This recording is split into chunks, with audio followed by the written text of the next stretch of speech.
Hello, this is Elliot Cohen, and I want to welcome you back to Rough Magic Shakespeare on Power.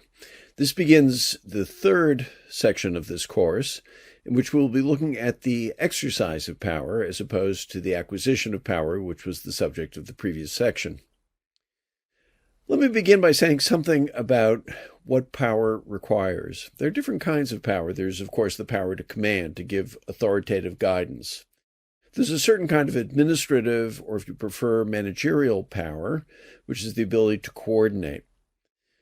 But power rests ultimately, in many cases, I believe, on the ability to inspire, to get people to do things that they otherwise would not do, or to get them to do better than they would otherwise do. And that really is what leadership is all about. And of course, inspiration is particularly needed in difficult times. Let me begin this lecture with an example not from Shakespeare, but from military history. And I'm going to begin with an example from General William Slim, who was the British commander in Burma throughout World War II, an extremely difficult area to fight in and a very, very difficult campaign, and a very great commander. So he describes in April 1942, as he and the 14th Army are being chased out of Burma by the invading Japanese, the following episode.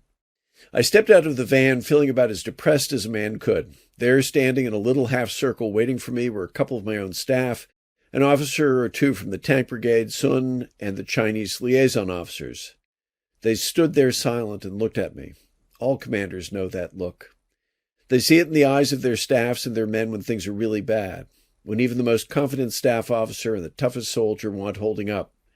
And they turn where they should turn for support, to their commander. And sometimes he does not know what to say. He feels very much alone. Well, gentlemen, I said, putting on what I hoped was a confident, cheerful expression, it might be worse. One of the group, in a sepulchral voice, replied with a single word, "How?" I could cheerfully have murdered him, but instead I had to keep my temper. "Oh," I said, grinning, "it might be raining." 2 hours later, it was hard. As I crept under a truck for shelter, I thought of that fellow, and I wished I had murdered him. Well, Slim actually was quite an inspirational leader, and he did a lot of what is described in the scene before the battle at Agincourt in Henry V, and I want to turn to that now. Here, of course, we have the famous description. It's given by the chorus, and we'll talk about that in a later lecture. Why is it the chorus that's describing this to us? The royal captain of this ruined band, walking from watch to watch, from tent to tent, and he's taking this army, which is in pretty sad shape, and he's going around to each of them, beholding him pluck comfort from his looks, a largesse universal like the sun. His liberal eye doth give to every one thawing cold fear, that mean and gentle all behold as may unworthiness define, a little touch of Harry in the night. That's a very powerful form of leadership. You see it a lot in the military, but I think you see it in many other kinds of organizations as well.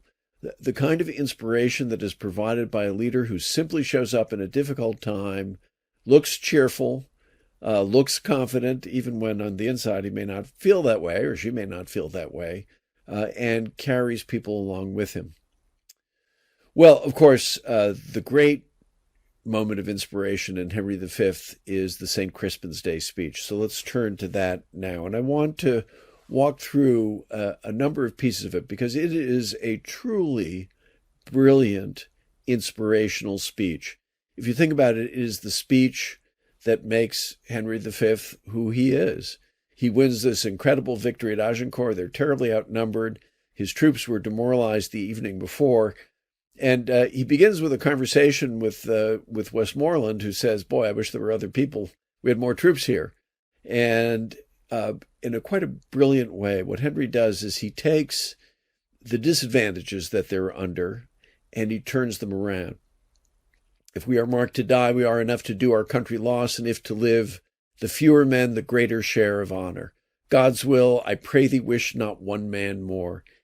He then goes on to describe his own motivations as a leader, and this I think is quite shrewd. He says, I'm motivated by honor. He is not going to pretend that this is a just war, because actually he knows it's not. And so one of the things that he's doing to inspire the troops is he's exposing himself. He's showing what really motivates him. But then he moves on way beyond that. He makes a wonderful rhetorical offer that he which hath no stomach to this fight, let him depart. His passport shall be made and crowns for convoy put into his purse. Well, of course, nobody's actually going to accept that offer from the king. We can be quite sure. But it's a great offer to have made. And then he says, we would not die in that man's company that fears his fellowship to die with us. What he's now going to do is he's going to cement the cohesion of this army, who, of course, will famously become a band of brothers. He seizes upon a coincidence, the feast of Crispian, and then he describes how the soldiers are going to feel once the battle is over and presumably they've succeeded. Now, one of the things to note here is he keeps on extending the view of the future further and further out. He says, if you survive and you get to the Feast of St. Crispian, then you're going to get up and you'll be giving a feast for your neighbors, and you'll be showing them what happened on that day, and you'll be showing them your scars, and you'll grow old. Old men forget, yet all shall be forgot, but he'll remember with advantages. And he talks about how are they going to talk? Well, they'll talk about Harry the King, not King Henry, but Harry the King. And that, what he's doing, of course, is setting himself up for the great end of the speech, which has become so famous. So by now, he's taken this way into the future, from this day to the ending of the world, but we in it shall be remembered. So he's given this incredible promise of futurity to people who are living in the present, which is what most soldiers do. And then, of course, the famous lines, we few, we happy few, we band of brothers, for he today that sheds his blood with me shall be my brother. One might reasonably ask whether actually Henry thought of them, his soldiers, as his brothers. We'll see in a later lecture that maybe he didn't quite. And then he ends with a very interesting appeal to a somewhat less worthy emotion.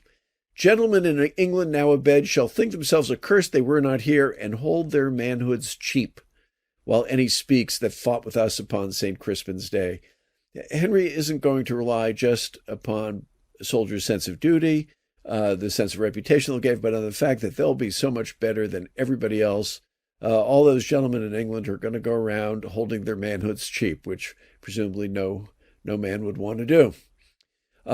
It's worth reading this speech very carefully. I've really just scratched the surface of it. But you see that it's a very carefully considered speech, which allows Henry to bring his army together and to win this astonishing victory. Before the next lecture, I would like you to reflect a bit on what is the most inspiring speech you've ever heard. It could be a political speech. It could be a speech in some other setting, in a business or university. And what made it so? Maybe say something in the chat section about that. What we're going to see in the next lecture is that inspiration is far from being the whole story. There's a great deal of manipulation in Henry V, and we'll actually look a little bit before the St. Crispin's Day speech in the play to see what's going on. And what we're going to find is there's actually a great deal of manipulation. Until next time. Hi, this is Elliot Cohen, and I want to welcome you back to Rough Magic, Shakespeare on Power. In the previous lecture, we talked about inspiration, and we talked about perhaps the most inspirational of all Shakespeare's kings, Henry V.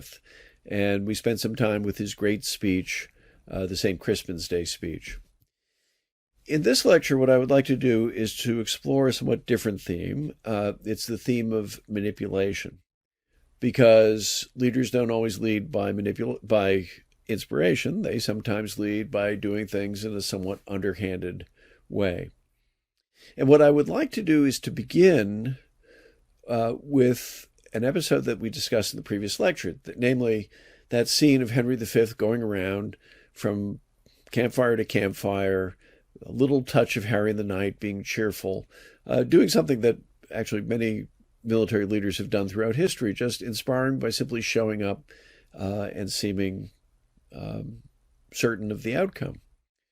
I mentioned that there's something a little bit peculiar here. What is peculiar? Well, it is that all this is described to us by the chorus. We don't actually observe it. What we do see, though, is we do see Henry going around to the campfires at night, but we don't see him showing himself, which is what he does according to the chorus, but rather concealing himself. He wants to find out what's really going on in the heads of his soldiers.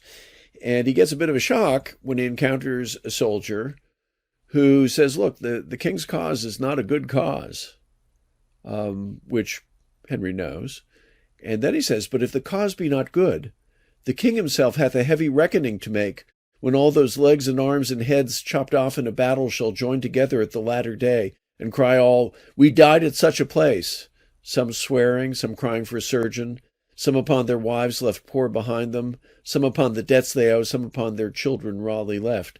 I am afeard there are few die well that die in battle, for how can they charitably dispose of anything when blood is their argument?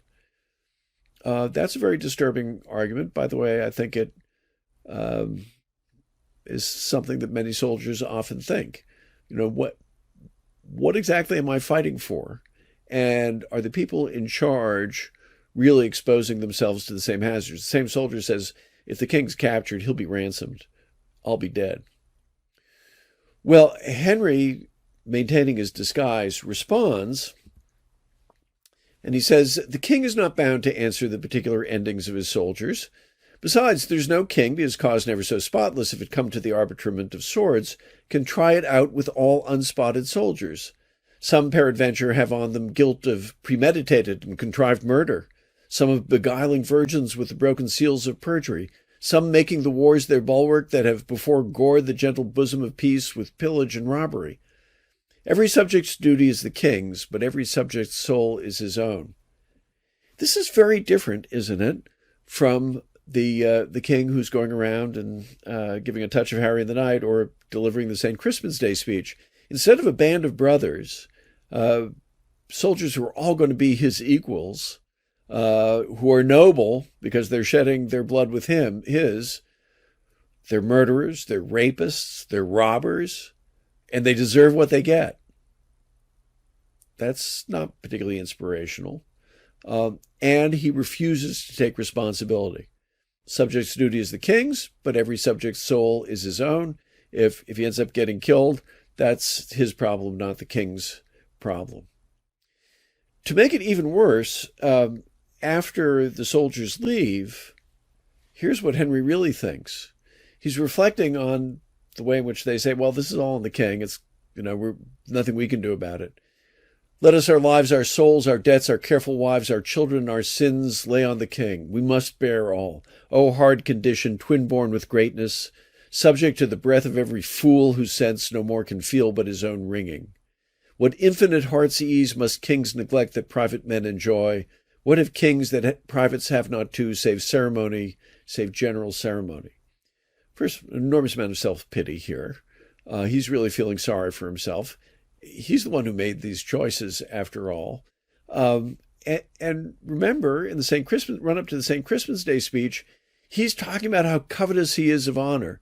Here it's just ceremony, general ceremony. And instead of showing himself the way he does in the St. Crispin's Day speech, he's hiding himself. So what is the implication of all this?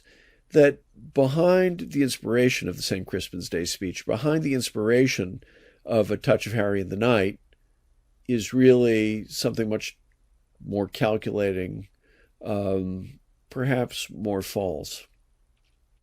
I think where we really see Henry's manipulativeness is at the very end, where he's wooing Catherine, daughter of the King of France, and he woos her in prose, not in verse. But before God, Kate, I cannot look greenly nor gasp out my eloquence, nor I have no cunning in protestation, only downright oaths, which I never use till urged. I speak to thee, plain soldier. This is, of course, a fraud and a pretense. We know that Henry is extraordinarily eloquent because we've heard him give a whole bunch of fabulous speeches. What he's going to do is he's going to try to win over Catherine by presenting himself as just a plain soldier who's utterly in love with her. Catherine, understandably, says, "Is it possible that I should love the enemy of France?" Henry responds in a somewhat confusing way. "No, it's not possible you should love the enemy of France, Kate, but in loving me, you should love the friend of France, for I love France so well that I will not part with a village of it. I will have it all mine, and Kate, when France is mine and I am yours, then yours is France and you are mine." And Catherine just says, "I cannot tell what is that." Henry's confusing her as well as manipulating her. He may be lying to her. We can't be sure that he really loves her. So it would have been love at first sight. We do know that Henry would frequently prefer to get things gently rather than through violence. We see that in a number of cases, but that's not because he's a particularly kind or generous man. It's because he understands power well enough to know that you're better off avoiding violence if there are other ways of getting what you want. The reason why I bring all this up is because I think what we may see in this case, and perhaps in other cases as well, is that inspiration and manipulation may, in some cases, be opposite sides of the same coin. The leader who can be tremendously inspiring may also be deeply manipulative, and vice versa. And that's not a cynical observation. I think it's simply an observation about the nature of power and worth thinking about. Well, you can find lots and lots of manipulation in Shakespeare. For me, the most powerful part is Iago's poisoning of the commander's mind in Othello, Act 3, Scene 3, and I mentioned Bolingbroke. There's always a bit of an element of seduction, and of course that's what we see in the Catherine story here as well. Great leaders, both manipulative leaders and inspirational leaders, are frequently, in some sense, seducers as well. And that's a thought you might want to play with a little bit. The next lecture is going to be one of my lectures on technique, actually the final one. And what I'm going to suggest you do is take a look at either of these websites and begin looking at some matters of rhetorical form. That sounds very dry. I'm hoping to make it a little bit livelier than that. See you next time. Hi, this is Elliot Cohen. This is Rough Magic, Shakespeare on Power. In this lecture, which will be the last of my lectures on technique in Shakespeare, I want to talk about rhetoric, because rhetoric is so essential to both inspiration and manipulation, which we've discussed in previous lectures. Now, I'm going to use a number of technical terms, but don't let that put you off, because I think what you will find is that they actually illuminate the craft of Shakespeare and they teach us something of substance. I should also begin by saying that, unfortunately, we live in an era when the word rhetoric is usually understood as something pejorative. That's merely rhetoric. In other words, shallow, vain, unimportant speech. Actually, the ancients believed that rhetoric was one of the essential elements of the education of a citizen. Rhetoric is the art of persuasive speech. And rhetoric and the effective use of language is absolutely essential to the exercise of power, be it for good or for ill. So let's explore some of the techniques that Shakespeare uses. We can begin with the elements of rhetoric. Classical rhetoric, and of course Shakespeare would have been familiar with this because, as we've discussed before, he had quite a good grounding in the ancients, had three parts: logos, rational speech; pathos, proportionate emotion; and ethos, credible character. You have to have all three. And if you think about it, in any speech, you need to do that. Ethos, you've got to say, this is why you should be listening to me.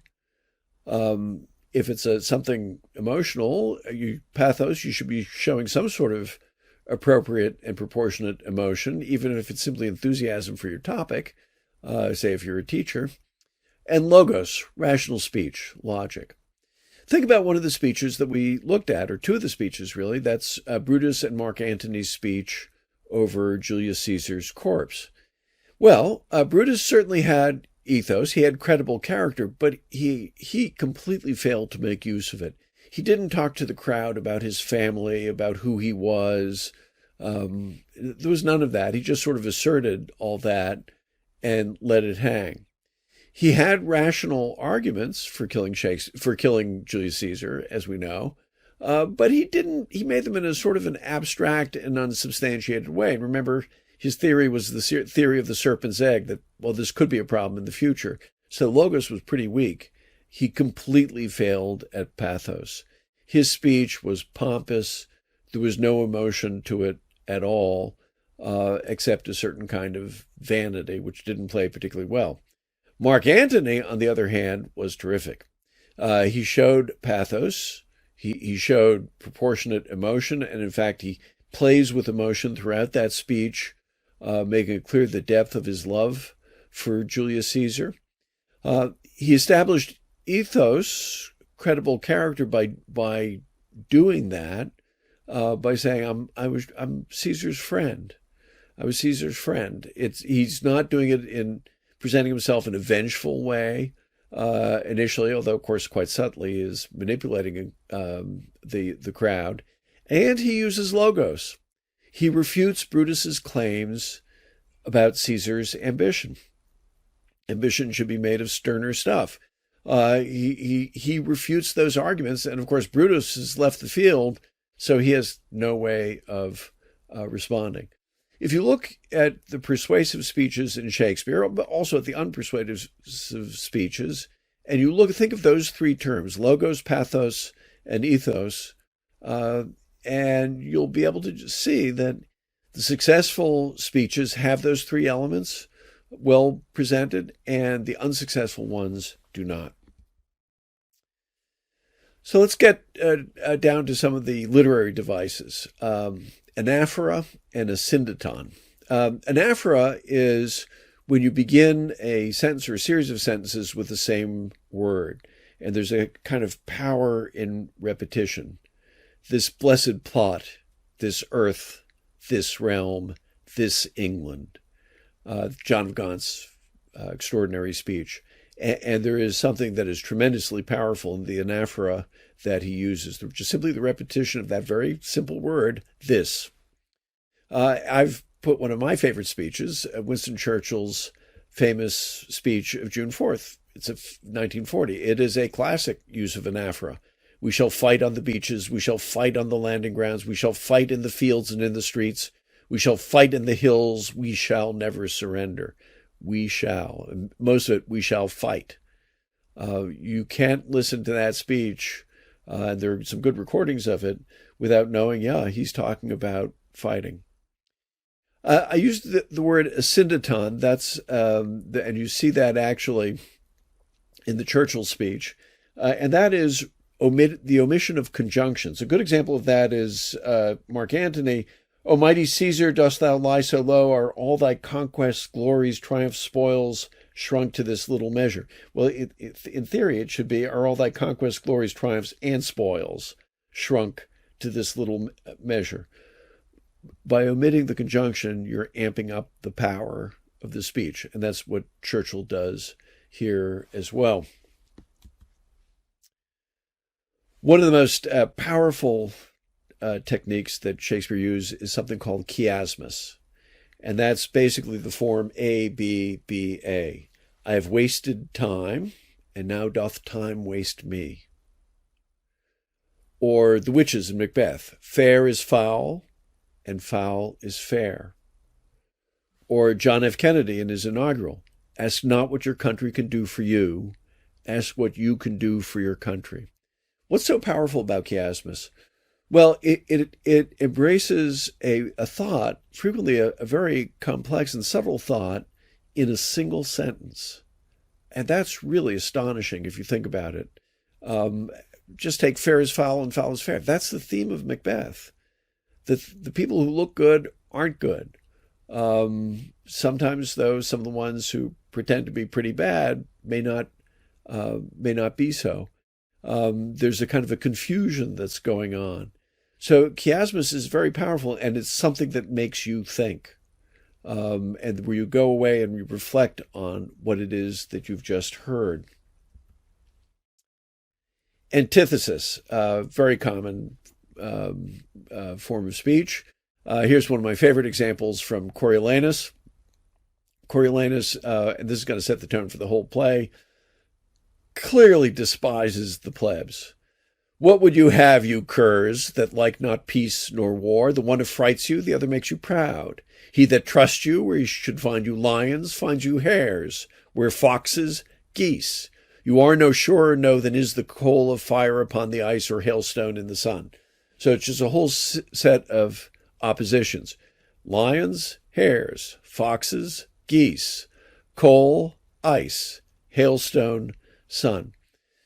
Antithesis is very powerful because it reduces everything to very, very simple terms. It's either A or B. Antithesis can backfire, though, because even though this is, it's very hard to read this and not smile, it's pretty powerful language, and Coriolanus always has powerful language, as befits a great military leader. It's way too simple. He's leaving himself absolutely no middle ground. And that's his fundamental problem. His rhetoric reflects the way his mind works. It's as someone once said, it's a mind that swings on hinges. It can be open or it can be closed, but that's all it can be. So someone who's using antithesis may be very powerful, but they may have, in a way, closed themselves off from much more subtle forms of thinking. And then enjambment and caesura. Enjambment is when you're looking at verse, if there is at the end of a line no comma or semicolon or period. And what I have here is a portion from Henry V, Act 3, Scene 3, the Siege of Harfleur. And basically Henry, manipulation again, is trying to intimidate the civilian leaders of Harfleur to surrender. And he says, and by the way, he's quite willing to use these blood-curdling threats to get what he wants. He says, if not, in other words, if you don't throw in the towel and surrender, why, in a moment look to see the blind and bloody soldier with foul hand defile the locks of your shrill shrieking daughters, your fathers taken by the silver beards, and their most reverend heads dashed to the walls, your naked infants spitted upon pikes. What say you? Will you yield and this avoid, or guilty in defense be thus destroyed? So at the first few lines, you see enjambment. There's no comma after why in a moment look to see the blind and bloody soldier with foul hand, again, no comma, defile the locks of your shrill shrieking daughters. By the way, there's several other literary techniques that he's using, like shrill shrieking, which is quite a powerful and evocative phrase. The point is that by having enjambment, there's a kind of a flood of language that takes advantage of the iambic pentameter that he's using, da-dump, da-dump, da-dump, if not, why, in a moment look to see. But because there's no pause, he kind of rushes on. And then caesura is the stop in the middle of the line. What say you? And remember, as we've often discussed, Shakespeare will frequently get an enormous amount of mileage out of a few short words. All this, by the way, applies in making allowances for some differences in contemporary rhetoric as well. That very short phrase, let them come to Berlin. Think about Kennedy's speech at the Berlin Wall. Well, there's a lot more that one can discuss about Shakespeare's rhetoric, but I hope that I've put enough before you that you can see why it's worth spending some time studying these techniques and reflecting on them and seeing which tools he's using and to what effect. Because I think there are subtle layers of insight that one gets as you really appreciate the text in this way. We're not going to leave Henry V for our next lecture. Instead, we're going to go back to him and we're going to talk about the stagecraft of power. Remember, in one of the very earliest lectures, I said that for Shakespeare, politics is theater. Well, let's examine that notion a lot more closely, and we'll do that by looking at the scene in which Henry V, I would argue, is essentially staging a play in which he unmasks a group of conspirators and condemns them all to death. See you next time.